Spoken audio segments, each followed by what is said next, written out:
لیکن کله وخت چې د نام او د اتحاد ځای راسي پر ډم باندې موږ څو پیسې شیندو.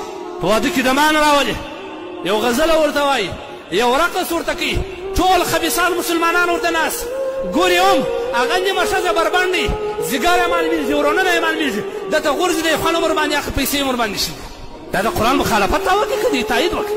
ومن الناس من یشتري لهو الحدیث لیضل به عن الله وایي داسې کسان شته چې لهو حدیث په پیسو رانیسي خلک په ګمراه کړي.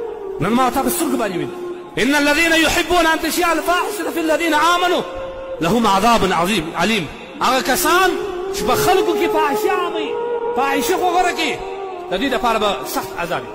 حضرت عبدالله بن عباس رضی الله عنه فرمایي عنهما هغه وایي د دې څخه مراد سروز دی او رقص دی.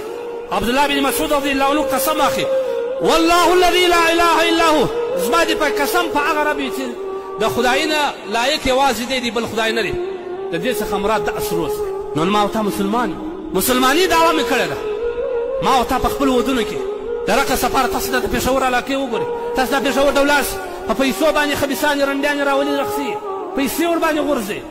کله چې دې ته ووایي چې د مسجد لپاره چنده راکړه، مسجد ته قرآنونه راوړه، مدرسې لپاره د جوړولو لپاره چنده راکړه، د اسلام د دفاع په خاطر باندې چنده وکړه، ته ځان شاته کوي ولا موږ څه ښکار ډېر تاوانونه کوي، زکات مې وختي لا پای ته رسېدلی. دغه سر دین سره مې رسېږي. دا به د اخر زمانې علامه ده. نبي کریم صلی الله علیه وسلم فرمایي په اخر زمانه کې به دغه ښځې فاحشې زنانې زناکارې زنانې به عامې سي، ټول دنیا به پر سر باندې اخیستې.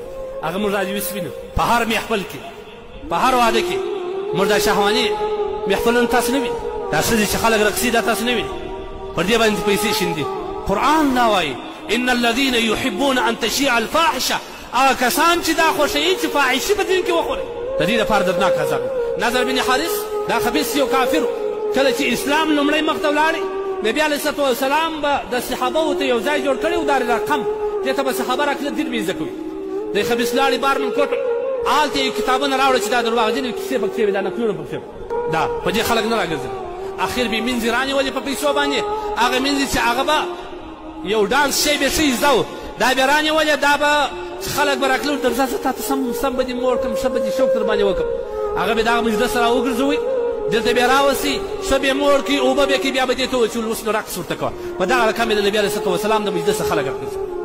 نن به راینا مسلمانان دا رقم څه ونه کوي، ټوله شپه د خدای په قهر باندې تېره کړي، ټوله شپه د خدای په غضب باندې تېره کړي. ټول مسلمانان نه شئ، دا تاسو هم وینئ موږ هم وینو، د سوشل میډیا له لارې ټول دا خلک ویني. فحشي دومره عام شوه. الحیاء شعبة من الایمان، د الله رسول وایي حیا د ایمان شعبه ده. نن زموږ د مسلمانې خاص کر د پښتنو خوند عایشي کوم ځای ته ورسېدل.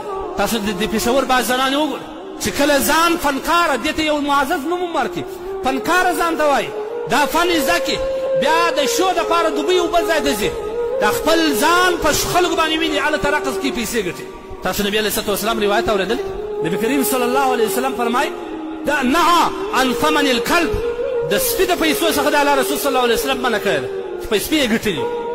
او دوهم نبي علیه الصلatu والسلام ومهر البغیه، او د زناکارې ښځې د فاحشې ښځې په فحش او پر زنا باندې کوم پیسې لاس راغلي، نبي علیه الصلatu والسلام د دې څخه منع کړی.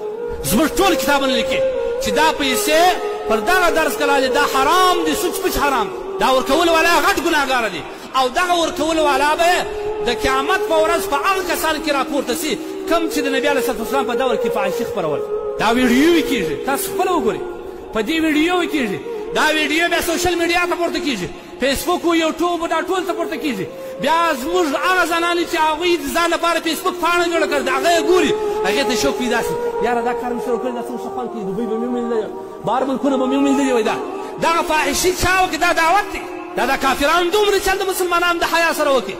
مسلمانې پښتنې خوندې بربنډې کړې، دا ولاړې دوبۍ ته هلته شوقي، هلته بدبختان خبیثان ستا د بل پر ډمې باندې جنګېږي ورسره. تاسو دا نه خدای لپاره دا ټول هغه حالات دي چې پر موږ باندې راځي، که سیلابونه دي که هر څه دي، دا زموږ د ګناهو نتیجه، دا زموږ سزا الله موږ ته پخپله راکړي، الله پاک جل جلاله موږ ته پخپله سزا راکړي.